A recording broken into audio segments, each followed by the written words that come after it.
Welcome to another exciting episode of Ask Coach Matthew. In this episode, we're going to look at a 90-minute training session for the under 11 and under 12 age group soccer team. So your players are 10 years old and 11-year-old. The training session will have a warm-up component. We'll transition to a technical component. Then we'll transition to a tactical component. And we'll bring all of that together with an end game. We've set up a pre-warm session with a 5v2 training session that can get your players ready when they come in, that they place their bags down, they jump right into the training 5v2 that you've set up. This gets them moving, gets them relaxed, gives you opportunity to now set up your training session if you haven't done that prior to when the players arrive. It also gives you the opportunity while the players are moving, working on possession, working on just keeping the ball, working on the defensive shape, that you get a chance to talk to the parents or any other communication that you might need prior to this training session. And then you start the training session. Let's look at the warm-up session now. Is a visual training with the ball exercise. So in our scenario, the distances are set up in a 15-meter box. So each red cone is 15 meters apart. We've done this exercise using 10 players, but you can do it also with less players and set up two different boxes if you have less players. We've set this up with the assumption we'll have 20 players, so there's 10 players in each box. If you have 8 players, then obviously it's smaller. If you have 16 players, then you do 2 boxes of 8. The explanation of this is you're trying to get used to the players, that each player on one team has a ball. So the blue team, there's 2 players, one of them has a ball. Red team the same, yellow team the same, and the purple team the same. And this exercise, the sky blue team is in the middle. They receive the ball from whichever color vest on the outside, turn and have to give the ball back to the opposite, to the same player, to the different player on the same team in the box. So you're working with their visual. They have to be visually looking where the player is. Receive the ball. If they get it from a red player, they have to give it back to the red player on the other side. And then go and try to find another ball. So we do this for about a minute, and then we rotate the players in the middle. So you keep on rotating the players that everyone gets a chance, and to make it more challenging for the players, we add that the balls on the outside can be switched, and the players on the outside are moving continuously on the outside. So it becomes more game realistic now. So the players are trying to keep their head up after they receive the ball. The players on the outside are communicating with them, letting them know, red team is here, I'm here, that they know who the next pass is coming to. And this whole visual effect is what we're trying to get the players at this early age used to, that heads up, they receive the ball, and they check in behind their shoulders before they receive the ball to know where the next opponent is coming from or where the next pass should be going to. And these are the coaching points that you try to bring into for the players at this warm-up exercise.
The fourth technical component is a counterattack training exercise.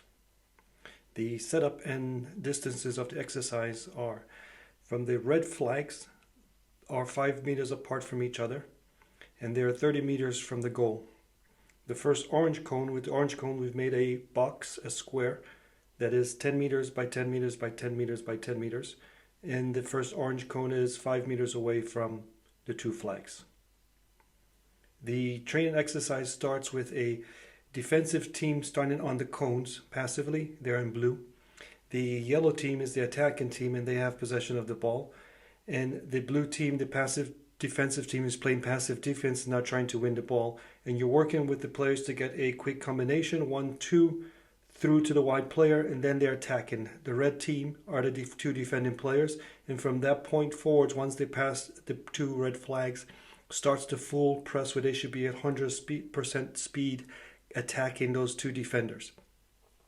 Coaching points for the exercise is you want to talk to the four players and vary their runs, bringing in overlapping runs, bringing in crossing runs, and you're trying to pull those two defenders out of the middle and make a penetrating pass through them, get the keeper off balance, and then you have your goal, the open net on the far side. So you want different combinations with the players to make different movements that you bring in to show them how flexible they can be so they don't run straight lines, but they're being more dynamic.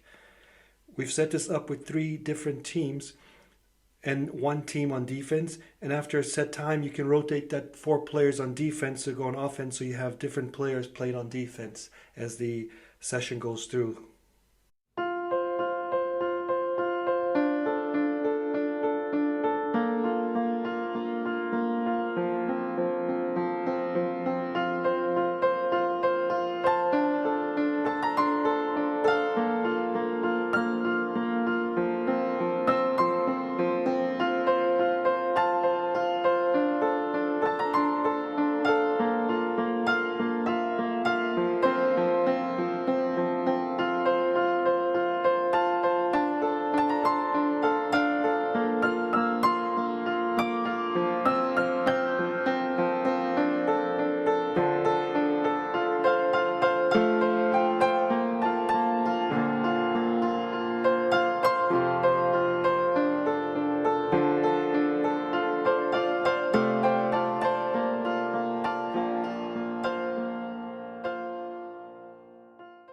The second tactical component is a possession 4-goal game with outside players.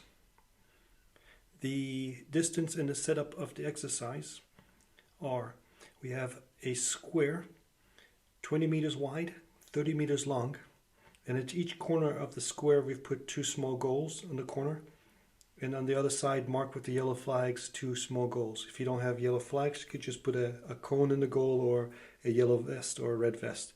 This is just to differentiate for the players so they know what goal belong to each other.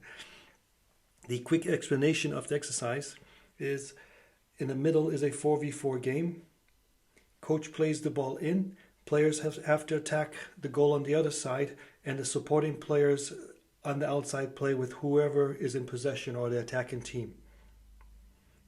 Some coaching points that you're looking at for this is, in the middle of the exercise is going to be close and compact, but the players always have that free player that they can pass the ball out to. So once they win the ball, get them to realize they can play the ball right to the target forwards, a quick release to the outside, or to release pressure, there's always that holding player they can play the ball to. So make sure the players on the neutral team that are on the outside are constantly moving. So you've created basically a game-like situation with the players on the outside, with your outside wide players, your target forward, and the supported defender. So the players know when they win the ball, they get their heads up and realize which direction to go, and then we attack that space.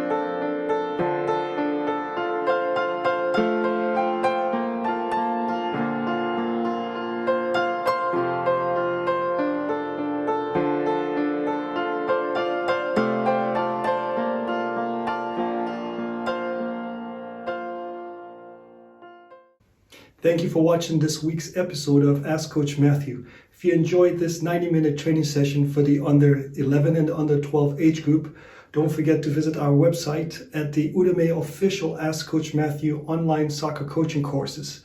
You can check out our U11 and U12 season-long coaching session that we've set up with over 100 different training sessions that you can have. Don't forget to like Coach Matthew and subscribe for weekly updates of Ask Coach Matthew.